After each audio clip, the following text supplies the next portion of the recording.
Hey, welcome back to Business 150, Introduction to Management. We are continuing in our module number 8 on organization, and in this, our 5th video, as you can tell from the title slide, we're looking at the topic of delegation and its related cousin, decentralization.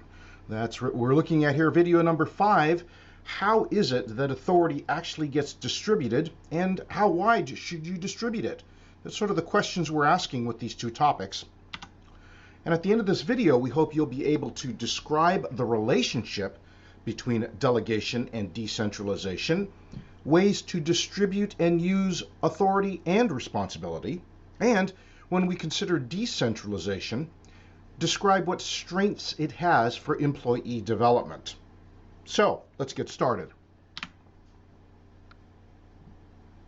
As we mentioned in the previous video on authority, it is a very difficult task to balance authority and responsibility in distributing work and tasks. And in this video, what we're describing is two major methods for distributing authority.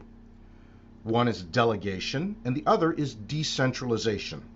Let's take delegation first. Delegation can be defined as the assignment of work activities and authority to a subordinate.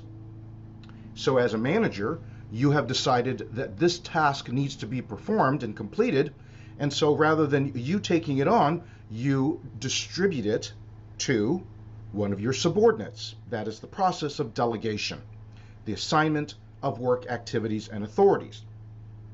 Now, although managers delegate these work activities and the authority to complete them, managers are still ultimately responsible for seeing that it's done, for seeing that the subordinates deliver satisfactory performance, and that the work activities actually completed not merely to the subordinate's satisfaction, in fact, not merely to the manager's satisfaction, but to the organization's satisfaction. In that sense, the subordinate doesn't work for the manager. The subordinate works for the company. The manager acts as a steward overseeing the completion of the activity. Therefore, centralization can be defined as a pattern of how you delegate, a pattern of, well, as you see, concentrating the authority to delegate in a relatively few high-level positions. Power concentrated in the hands of a few. We're still talking about the process of delegation. The question is, how many delegate? How many have autonomy and the ability and independence to make their own decisions, to have discretion in how tasks are completed, and what materials to use, what resources, what schedule to use? When those things are centralized in the hands of a relatively few number of high-level positions, we call it centralized delegation. Now, here in table 8.2, some basic fundamental issues when we talk about delegation and how empowered we allow subordinates to be. So delegation needs to include a complete set of work tasks, either a whole job or a definite part of a job. You're assigning a job to a subordinate, and you have to set goals. The subordinates should participate, ideally, in helping to develop definite end results that should be achieved. And so the greater that you have someone participate in the process, the greater the emotional investment and ownership of the task. You'd be surprised when you're delegating tasks to a subordinate, even the smallest degree of their participation in agreeing upon goals manifests itself in a tremendous amount of actual investment in the process.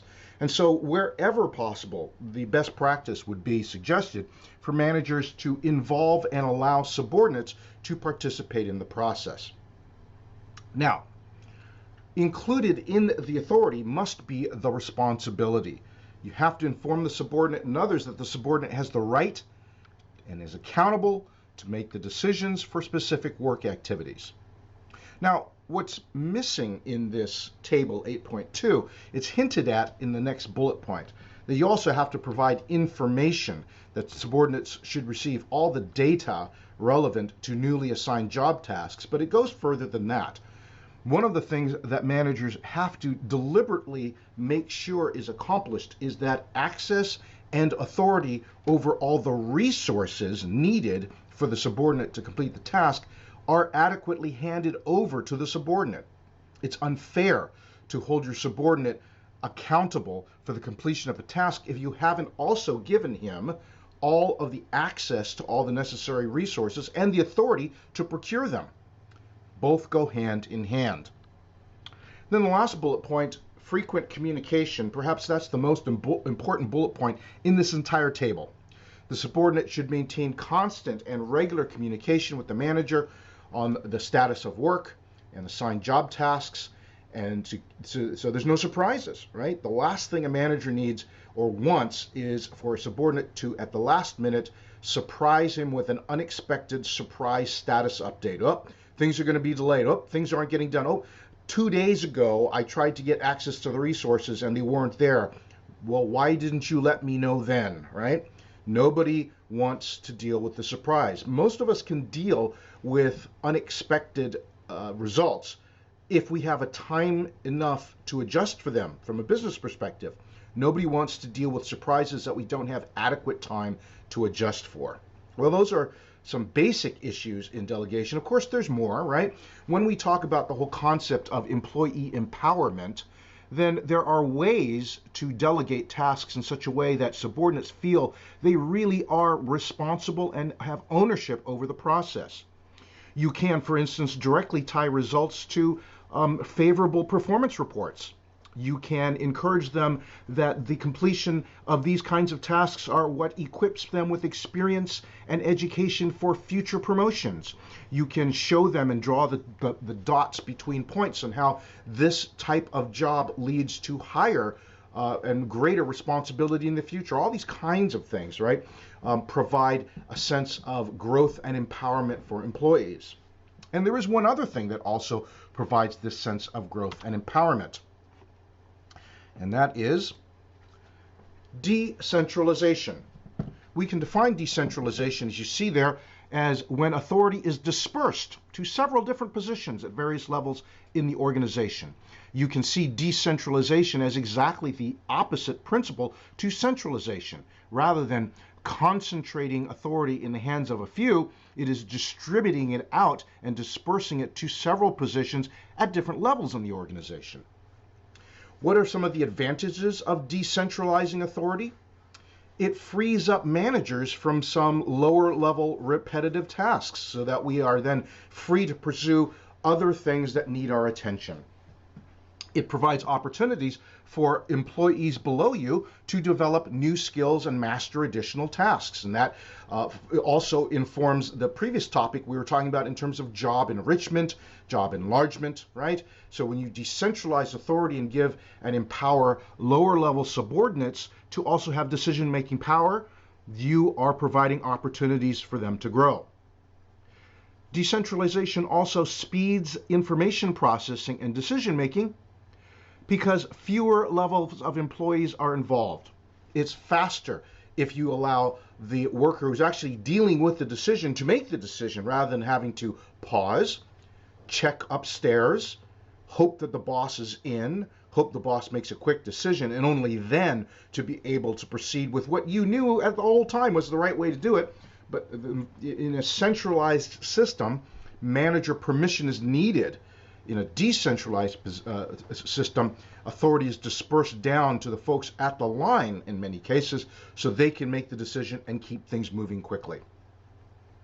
Now, the truth of the matter is there's very few organizations that are completely centralized, and I don't believe there are any organizations that are completely decentralized. Rather, most organizations are some admixture or combination of both of these principles, and that means that for many times for some daily routine operational types of decisions, authority certainly is decentralized and dispersed, whereas for very important perhaps decisions with large financial consequences, those are still reserved as centralized decisions to be made by higher authority. This is typical for most companies, and you can understand the logic of maintaining both some aspects of centralization and some aspects of decentralization in how you disperse authority and how you maintain delegation authority in your organization. And so we hope, as we conclude this short little video, that you better understand and you know how to describe the relationship between delegation and decentralization as we talk about this topic of how to distribute authority and responsibility. And that now, having taken a look at decentralization, you can describe some of the strengths it has, not only for the organization, but for development of your employees as well. Well, hope that's helpful. And of course, more on this in the textbook for you to study as well. We'll see you in the next video.